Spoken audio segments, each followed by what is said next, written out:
De retour sur le plateau, cette fois-ci nous sommes avec une délégation de l'AFM Téléthon. Donc nous sommes avec de nombreux invités. Donc, il y en a 5, il y a Marie-Catherine. Est-ce que vous pourrez aussi nous rappeler votre prénom et votre nom à chacun, histoire de vous présenter? Moi c'est Roger, je fais partie de la délégation depuis un certain temps, comme beaucoup.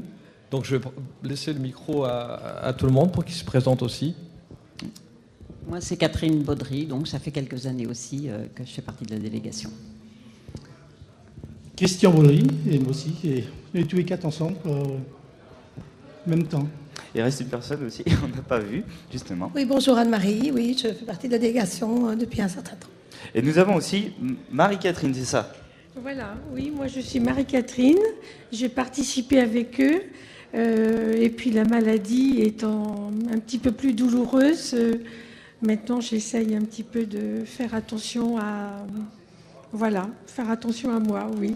Parce que vous, justement, on vous voit, vous êtes sur un fauteuil roulant, Oui. mais vous mobilisez également pour le Téléthon, vous êtes au cœur de l'action, on va dire. Oh ben tout à fait, c'est une journée de fête, c'est une journée où on voit tout le monde justement se battre pour la recherche. Alors nous, malades, on est forcément sur le terrain, puis on a envie de se battre et vous donner aussi toute l'énergie pour que vous soyez le plus récepteur de dons avec le 36-37 et l'AFM Téléthon Internet. Voilà. Et vous savez aussi qu'on peut tweeter. Oui, c'est vrai, je ne suis pas très douée, mais on peut tweeter. Mais je vous laisse donner les consignes. Non, alors ça fait justement, on voit que vous avez un peu l'énergie. Et ça fait combien d'années que vous êtes mobilisé au sein de la délégation du Téléthon? Alors moi, je suis malade depuis 11 ans. Et j'ai beaucoup reçu de la part de l'AFM par les personnes responsables des parcours santé. Elles m'ont tellement donné d'aide, de conseils après l'errance médicale que je me suis dit, je vais m'impliquer pendant une année. Et pendant une année, je suis venue les rejoindre à la délégation. Mais c'est vrai que ça demande beaucoup d'énergie, beaucoup de force et que la douleur, l'épuisement ont fait que j'ai abandonné au bout d'un an. Mais je suis toujours à leur côté pour les encourager. Et voilà. Mais au moins vous avez tenté l'expérience, c'est déjà bien. Oui, parce que c'est vrai que quand on reçoit de l'aide, on reçoit le partenariat de l'AFM, on reçoit des soutiens, des aides par rapport au choix du fauteuil, des aides par rapport aux aides humaines, je veux dire, dans le sens où comment faire des dossiers, comment se présenter. On reçoit tellement de la part des salariés de l'AFM qu'il faut redonner ce qu'on reçoit, dans le sens où il faut à nouveau que nous, malades, on puisse redonner cette impulsion qu'on reçoit. Et donc, ça, je pense que c'est important. Puis de donner cette expérience, parce que d'autres malades nous regardent, d'autres malades, d'autres bénévoles, et il faut se dire pourquoi ils font tant de choses. Et même si derrière les recherches n'aboutissent pas sur telle ou telle maladie, quand on voit l'évolution sur les maladies cardiovasculaires, sur la maladie de la vue, il y a eu quand même une évolution très importante, eh bien on se dit, allez, il faut continuer. Et puis, un essai aujourd'hui, ça coûte tellement cher. Avant, c'était sur une souris. Maintenant, c'est un protocole sur un être humain. C'est-à-dire qu'il faut 10 malades, 10 fois, je ne sais plus quelle somme, près de 3-4 millions pour un essai thérapeutique. Il y en a 30 en cours. Alors, imaginez tous les ans l'argent qu'il faut pour continuer ces essais thérapeutiques. Et ils durent 3 ans. Et si on s'arrête au milieu, qu'est-ce qu'on fait? On ne peut pas s'arrêter. On ne peut pas ne pas donner l'espoir aux enfants, aux jeunes et puis aux adultes, parce qu'il y a aussi des adultes malades. Au moins vous prouvez, vous êtes en train de dire que la recherche avance et vous soutenez justement la délégation AFM qui est ici présente. Alors je vais peut-être donner la parole à un d'entre vous qui veut parler peut-être. Donc ça fait combien de temps pour chacun que vous êtes au cœur de l'action, au cœur du Téléthon? Donc nous, ça fait environ 10 ans, on ne va pas compter, mais puis on voulait impérativement être auprès de la coordination, au Téléthon bien sûr, on participe à notre manière, c'est-à-dire aller sur les manifestations, en collaboration avec la coordination. C'est aussi notre geste, notre remerciement auprès des organisateurs de manifestations, c'est très important, toute cette énergie qui est dépensée pendant ces 30 heures pour nous, malades, en fin de compte, hein, c'est ça qu'il faut voir. Donc on peut être présent et participer à notre manière, c'est-à-dire là, par exemple, à venir à Fontenay, à cette ville ambassadrice, on pouvait qu'être présent. Et par contre, je voudrais aussi remercier les familles qui ont bien voulu participer à cette manifestation.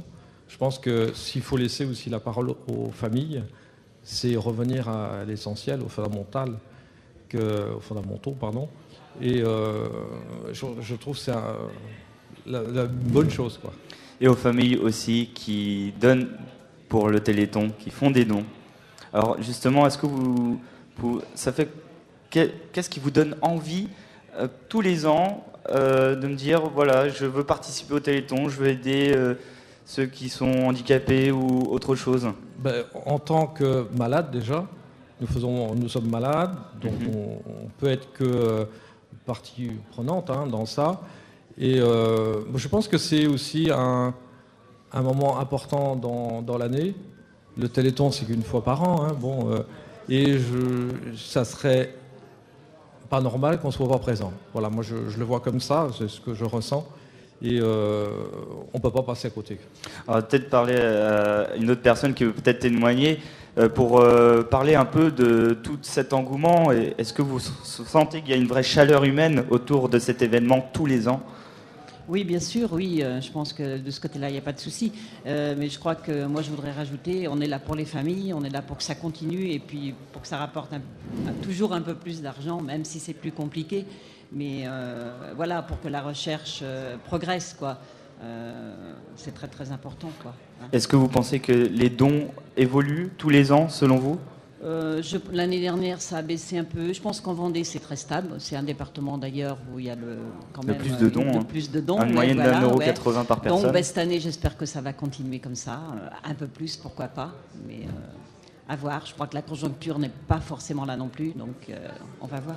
Ouais. Est-ce que quelqu'un a quelque chose à rajouter peut-être dans la délégation? Christian? Non? Peut-être. 36-37. Oui. Voilà. Il faut le faire le 36-37. Oui, pour tous les malades, pour tous les chercheurs. Et voilà. Peut-être que Marie-Christine a quelque chose à ajouter, peut-être dans son... Oui, mais moi je voudrais remercier la délégation parce que tous les 4, il y a d'autres collègues avec eux, ils se décarcassent. Il ne faut pas oublier que ce sont aussi des malades. Moi j'ai la douleur, mais eux ils en ont. Ils ont des mains de soucis tous les 4. Ils sont atteints aussi par les maladies neuromusculaires et ils sont au service des familles de Vendée. C'est-à-dire qu'ils font abnégation de leur propre douleur, souffrance, pour aller au-devant, pour aller les soutenir, les écouter, les entendre, et puis organiser pour les malades des animations, des sorties. Et moi, je suis très très fière de leur engagement. Et j'avoue que derrière, c'est chapeau bas. Chapeau bas. Et rien que pour eux, il faut qu'on se batte aussi. Eh ben moi j'ai envie de dire merci à vous, merci à toute la délégation qui est présente. Vous nous avez donné du temps pour répondre à mes questions, à nos questions, pour être présent sur le Téléthon 85. Et surtout, comme ils le disent, n'oubliez pas, il faut appeler le 3637 pour pouvoir donner des dons. Allez sur Twitter, c'est la nouveauté de cette année. Twitter qui est depuis 2009 partenaire avec le Téléthon, qui permet de faire des tweets dons. Alors des tweets dons, c'est quoi? C'est tout simplement via une application qui s'appelle S-Money, via une entreprise qui s'appelle BPCE, vous pouvez donner le montant précis que vous voulez donner via le tweet et ensuite c'est fait. Votre don est fait et du coup toute la délégation vous remerciera par la suite et justement ils vont faire des animations pour pouvoir justement faire vivre ce Téléthon. Donc je vous invite avec une page de pub pour la suite du programme.